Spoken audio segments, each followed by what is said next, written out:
অন্যদিকে নির্বাচনী প্রচার থেকে যাওয়ার সময় দেবের হেলিকপ্টারে আগুন। মালদার রতুয়ার কর্মসূচি সেরে ফেরার পথেই হেলিকপ্টারে ধোঁয়া বেরোতে থাকে এবং এই পরিস্থিতিতে মালদা বিমানবন্দরে হেলিকপ্টারটি নামে এবং সেখানে দেবকে মুর্শিদাবাদের রানীনগরের উদ্দেশ্যে সড়ক পথে নিয়ে রওনা দেওয়া হয়েছে এবং ইতিমধ্যেই যেই খবর আপনাদের জানাচ্ছি, দেবের হেলিকপ্টারে আগুন। ঘটনায় স্বাভাবিকভাবেই আতঙ্ক ছড়িয়েছে এবং রানীনগরের উদ্দেশ্যে সড়ক পথে যাত্রা করছেন এই মুহূর্তে দেব।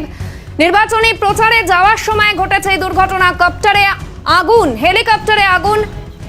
নির্বাচনী প্রচারে যাওয়ার সময় দেবের হেলিকপ্টারে আগুন এবং রতুয়ায় কর্মসূচি থেকে ফেরার পথে ঘটে এই দুর্ঘটনা। ইতিমধ্যেই রানীনগরের উদ্দেশ্যে রওনা দিয়েছেন তিনি, সড়ক পথে রওনা দিয়েছেন দেব।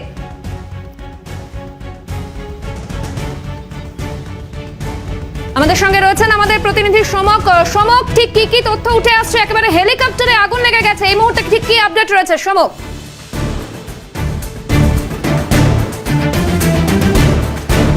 দেখো, এই মুহূর্তে পরিস্থিতি কিছুটা হলেও স্বাভাবিক রয়েছে। আজকে মালদার রতুয়াতে দেবের সেখানে কর্মী সভা ছিল এবং জনসভা ছিল। সেখান থেকে ফেরত আসার পথেই এই যে সেই হেলিকপ্টার যেটা করে দেব এসেছিল, সেই হেলিকপ্টারের এসি থেকে ধোঁয়া বেরোতে শুরু করে। স্বাভাবিকভাবে এই ঘটনা ঘিরে ব্যাপক চাঞ্চল্য ছড়িয়ে পড়ে। উপস্থিত বুদ্ধিতে পাইলট কোনো রকমে মালদা এয়ারপোর্টে হেলিকপ্টারটি নামিয়ে দেয়। এই কিছুক্ষণ আগেই দেবকে মুর্শিদাবাদের উদ্দেশ্যে রওনা করা হয়েছে। তার রানীনগর, মুর্শিদাবাদের রানীনগরে তার সভা রয়েছে, সেখানে তিনি চলে গেছেন। এই ইতিমধ্যে হেলিকপ্টারকে আবার নতুন করে রেডি করে নেওয়া হয়েছে। কিছুক্ষণের মধ্যেই এই হেলিকপ্টারকে আবার পাঠিয়ে দেওয়া হবে কলকাতার উদ্দেশ্যে। ইতিমধ্যে আমরা কাছ থেকে দেখানোর চেষ্টা করব কি পরিস্থিতি হয়ে রয়েছে এবং হেলিকপ্টারের যিনি পাইলট রয়েছে তার সাথে কথা বলার চেষ্টা করব আমরা সরাসরি। কি হয়েছিল, क्या हुआ था? आप जाइए। अभी ठीक है? हाँ, सब ठीक है, सब बढ़िया है। দেখো, পাইলট সাহেব কিছু বলতে চাইছে না সেভাবে। যা জানা গিয়েছে, হেলিকপ্টারের এই এসি থেকেই ধোঁয়া বেরোনো শুরু হয়, যার ফলে এই পরিস্থিতি হয়। ইতিমধ্যে দেখছো হেলিকপ্টারটিকে ঢেকে ফেলা হচ্ছে।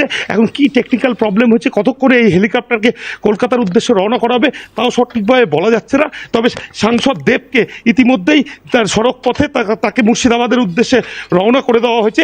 খবর পেয়ে ঘটনাস্থলে জেলা তৃণমূলের শীর্ষ নেতৃত্বরা উপস্থিত হয় এই এয়ারপোর্টে। আমাদের পরিস্থিতির দিকে নজর থাকবে। আপাতত তোমায় ধন্যবাদ সমক।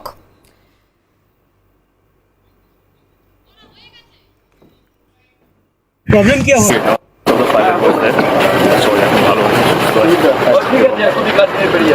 আমার আশীর্বাদ এবং বাংলা মানুষের আশীর্বাদ।